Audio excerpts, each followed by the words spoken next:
नमस्कार, मैं हूँ डॉक्टर रूपाली जैन और आयुर्वेद फॉर एवरीवन में आपका स्वागत है। आज के वीडियो में बात करते हैं घी के बारे में।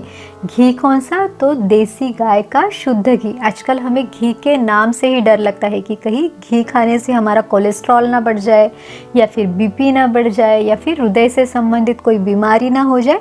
और अगर किसी को समझिए पहले से इनमें से कोई प्रॉब्लम है, जैसे हार्ट डिसीज़ है या फिर हाइपरटेंशन है, तो उन्हें तो सबसे पहले घी को बंद करने की सलाह दी जाती है।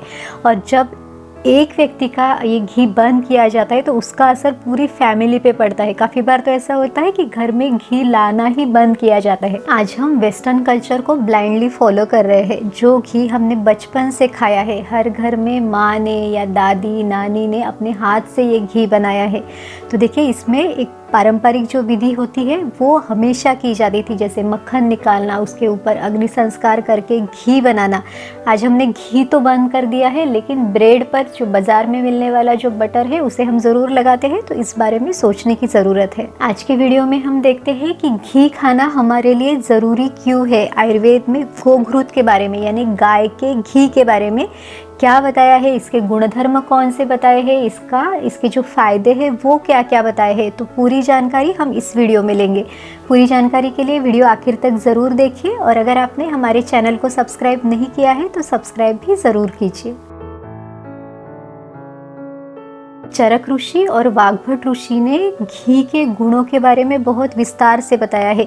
हमें ये उल्लेख मिलता है कि गव्ये क्षीर घृते श्रेष्ठ, यानी जो दूध है उसमें गाय का दूध और घी है उसमें गाय का घी सर्वश्रेष्ठ है। तो ये जो गाय का घी है ये बुद्धिवर्धक है, यानी बुद्धि को बढ़ाने वाला है।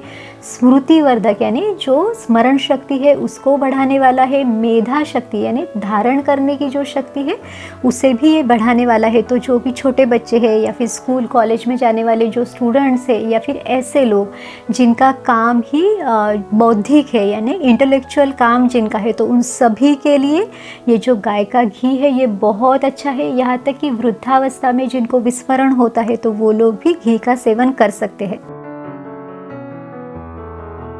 जो गाय का घी है वो जठर अग्नि को, यानी पचाने वाले अग्नि को भी बढ़ाने वाला है। आयुर्वेद में इस अग्नि का बहुत महत्व बताया हुआ है।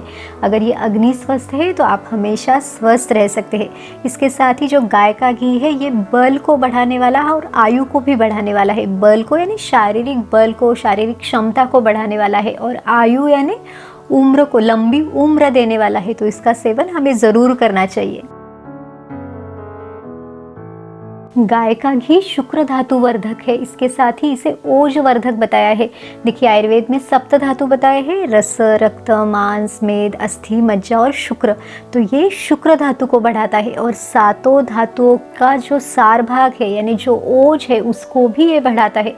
और जब आपका ये ओज अच्छा रहता है तो इम्यूनिटी भी अच्छी रहती है। इम्यूनिटी अगर आपकी अच्छी रहेगी तो फिर बीमारियां भी नहीं होगी और आपको किसी भी तरह की दवाइयाँ लेने का काम भी नहीं पड़ेगा।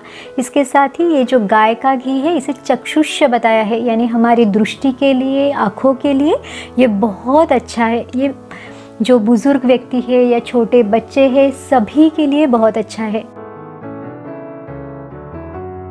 जो लोग ये चाहते हैं कि उनकी आने वाली संतान निरोगी रहे, जो आने वाली पीढ़ी है वो स्वस्थ रहे, तो उन्होंने गाय के घी का ज़रूर सेवन करना चाहिए।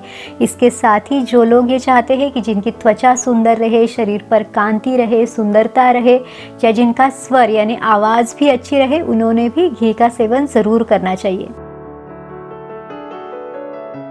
जिन लोगों को बहुत ज़्यादा थकान होती है या फिर दुर्बलता है या किसी भी कारण से जिनके शरीर में कहीं चोट लगी है या फिर बर्न यानी शरीर का कोई भाग जल गया है, तो उन्हें भी घी का सेवन ज़रूर करना चाहिए। इसके साथ ही जो राजयक्ष्मा व्याधि बताया है यानी ट्यूबरक्लोसिस है, इसमें भी आप घी का सेवन आपने करना चाहिए। या फिर कोई मानसिक विकार अगर है तो उसमें भी घी फ़ायदेमंद है। या फिर विष विकार यानी जैसे कोई पॉइजनिंग है तो उसमें भी आप घी का सेवन कर सकते हैं। इसके साथ ही उन्होंने बताया है कि वात विकार और पित्त विकारों में लाभदायक है, यानी अगर आपके शरीर में वात या पित्त दोष के बढ़ने से अगर कोई बीमारी है तो आपने घी का सेवन ज़रूर करना चाहिए। घी को ज्वर का नाश करने वाला बताया है। ज्वर यानी बुखार, तो जिनको बार बार बुखार आता है तो उस बुखार को ये कम करने वाला है।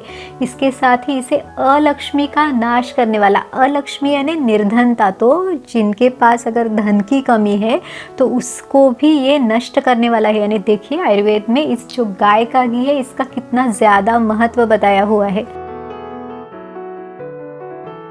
यहाँ तक बताया है कि स्नेहानाम उत्तमम, यानी आयुर्वेद में जो 4 प्रकार के स्नेह बताए हैं, स्नेह यानी शरीर में स्निग्धता लाने वाले द्रव्य, तो इसमें घृत, तेल, वसा, मज्जा, इस तरह से 4 स्नेह बताए हुए हैं। तो इन चारों में घी सर्वश्रेष्ठ है। घी यानी गाय का घी, वो भी देसी गाय का घी। इसके साथ ही जो घी का जो वीर्य यानी इसकी जो तासीर बताई है वो शीत वीर्य है, यानी घी जो है वो ठंडा है। काफ़ी लोगों को लगता है कि घी गर्म है, ये शरीर में गर्मी उत्पन्न करता है, तो ऐसा नहीं है। घी जो है वो ठंडा है, शरीर में शीतलता उत्पन्न करता है। वाग्भट ऋषि कहते हैं वयसः स्थापनम परम, यानी युवावस्था को स्थिर बनाए रखने वाले जितने भी द्रव्य है या जितनी भी औषधियाँ है उसमें घी जो है वो सर्वश्रेष्ठ है। वो आगे कहते हैं कि अगर शास्त्रोक्त विधि से घी को बनाकर रखा है तो वो हजारों शक्तियों से युक्त होता है। तो इस तरह से उन्होंने जो घी है उसका महत्व हमें बताया है। और जो घी है वो जितना पुराना होता जाता है उतना ही वो और ज़्यादा इफ़ेक्टिव होता जाता है। इसे पुराण घृत कहते हैं। इस तरह से आयुर्वेद में घी के अनगिनत फायदे हमें बताए हैं। तो अब ये देखते हैं कि खाने में घी कितना खाना चाहिए, यानी कितनी मात्रा में हमने इसे लेना चाहिए। तो जितनी मात्रा में आप इसे आसानी से पचा सके उतना ही घी हमें लेना है। इसमें भी जो घी हम जब डाल रहे हैं तो घी ने खाने का स्वाद बढ़ाना चाहिए, ना कि बिगाड़ना चाहिए। लेकिन आप एक बार के खाने में 1 से 2 चम्मच घी आराम से ले सकते हैं। इसे आपने ऊपर से लेना है, यानी जैसे रोटी पे लगा के, या फिर दाल अगर गर्म है तो उसमें डाल के आप घी ले सकते हैं।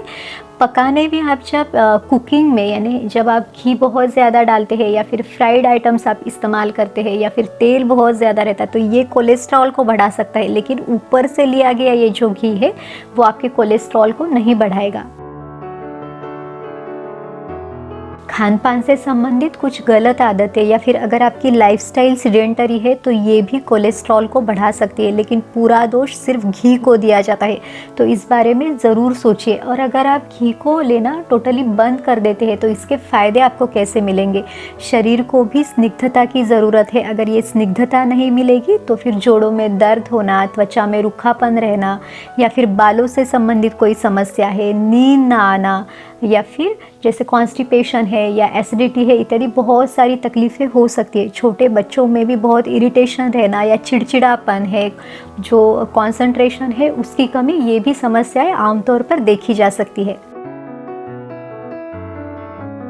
कुछ लोगों का ये भी सवाल रहता है कि अगर घी अच्छी क्वालिटी का नहीं मिला तो क्या करें। तो देखिए सबसे अच्छा जो ऑप्शन है वो है कि आप घी को घर पे बनाइए।